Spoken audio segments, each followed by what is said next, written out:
اعوذ باللہ من الشیطان الرجیم بسم اللہ الرحمن الرحیم یا ایہا الذین کفروا لا تعتذروا اليوم انما تجزون ما کنتم تعملون۔ اس وقت کہا جائے گا کہ اے کافرو، آج معذرتیں پیش نہ کرو، تمہیں تو ویسا ہی بدلہ دیا جا رہا ہے جیسے تم عمل کر رہے تھے۔ یا ایہا الذین آمنوا توبوا الی اللہ توبۃ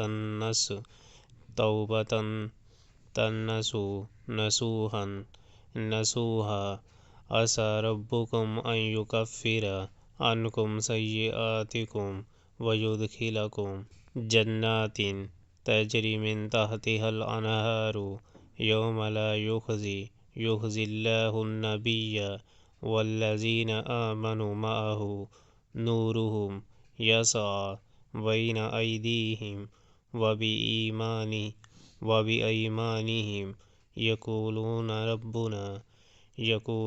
ربنا اتمم لنا نورنا واغفر لنا انک علی کل شیء قدیر۔ اے لوگو جو ایمان لائے ہو، اللہ سے توبہ کرو۔ خالص توبہ بعید نہیں کہ اللہ تمہاری برائیاں تم سے دور کر دے اور تمہیں ایسی جنتوں میں داخل فرما دے جن کے نیچے نہریں بہہ رہی ہوں گی۔ یہ وہ دن ہوگا جب اللہ اپنے نبی کو اور ان لوگوں جو اس کے ساتھ ایمان لائے ہیں رسوا نہ کرے گا۔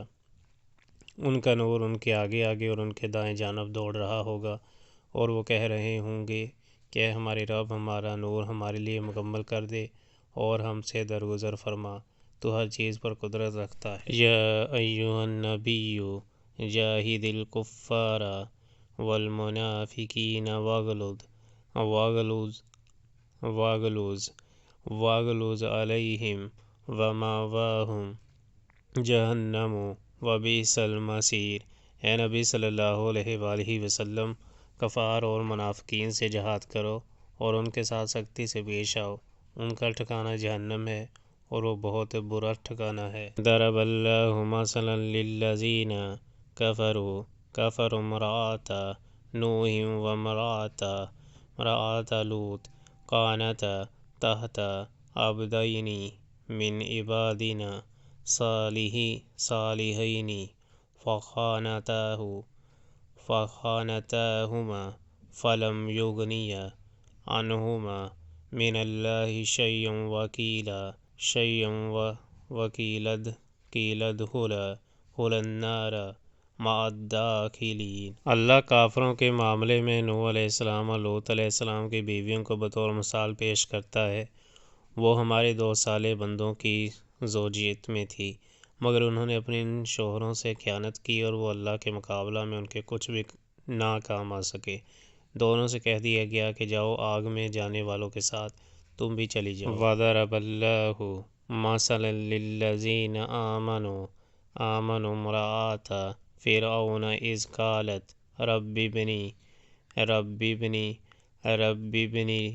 لی عندک بیتا فی الجنۃ ونجنی من فرعون وعملہ ونجنی من القوم الظالمین۔ اور اہل ایمان کے معاملے میں اللہ فرعون کی بیوی کی مثال پیش کرتا ہے، جبکہ اس نے دعا کیا، میرے رب، میرے لیے اپنے ہاں جنت میں ایک گھر بنا دے اور مجھے فرعون اور اس کے عمل سے بچا لے اور ظالم قوم سے مجھ کو نجات دے۔ ومریم ابنۃ عمران التی احصنت فرجها فنفخنا فیہ من روحنا وصدقت بکلمات ربها وکتبہ وکانت من القانتین۔